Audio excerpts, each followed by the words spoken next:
Good morning ulit mga ka-brother.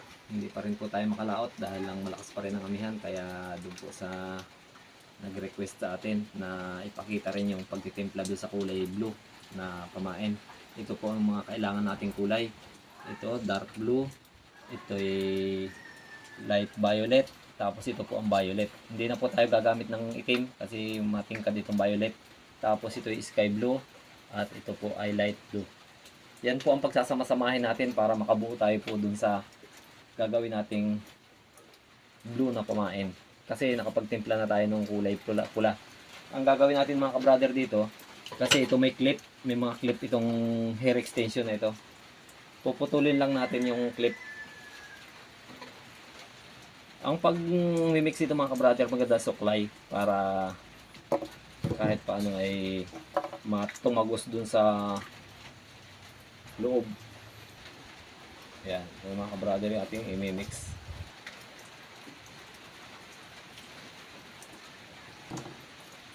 Ito na mga ka-brother ang ating i-mix para makita na natin yung kailangan halong-halo mga ka-brother yung bawat kulay. Yan, susuklay-suklayin lang natin kabilaan para siguradong kumulay talaga siya.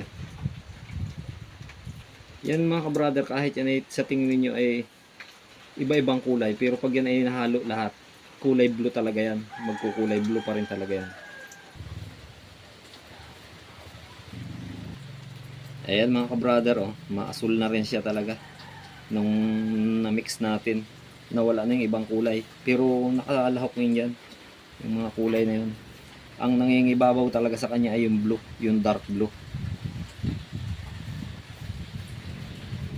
Mas sobrang tingkad, kaya lalagyan pa natin ng may tira pa naman tayong kuan, itong sky blue. Sobrang tingkad kasi ng pagkako niya.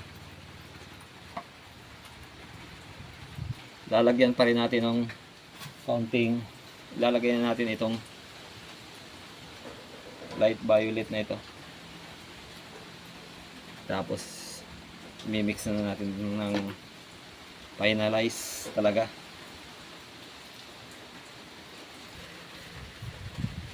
Medyo naglalight ang kanyang kulay pagka gayong na titimplahan ng mga light color na hair extension.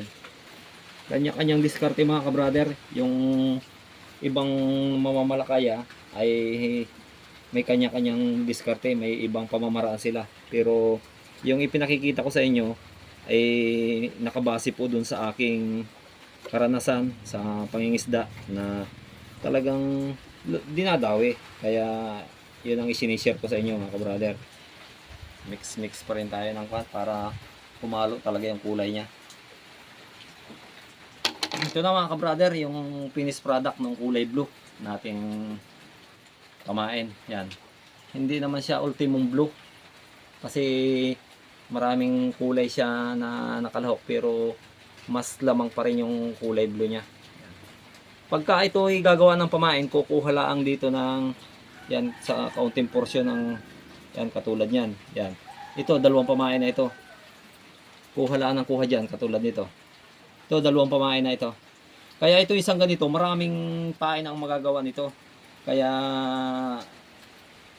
pinaglalahok-lahok namin lahat para hindi na maabala sa pag-mix. Hindi yung katulad ng iba, isang gawa ng pain, mag-mix sila ng kwan. Ito talagang sama-sama na, nandun na lahat ng kulay, kaya babawas na lang kayo. Kailangan lang talaga ay nakahalo lahat ng kulay para pagpilas ninyo ng pamain ay lahat ay may kulay na naandun. Yan. Ito na ang ating hair extension na pamain sa pataw na kulay blue. Yan, maraming salamat mga ka-brother, at sana po ay may natutunan muli kayo sa panonood ng aking video. Maraming salamat po at God bless.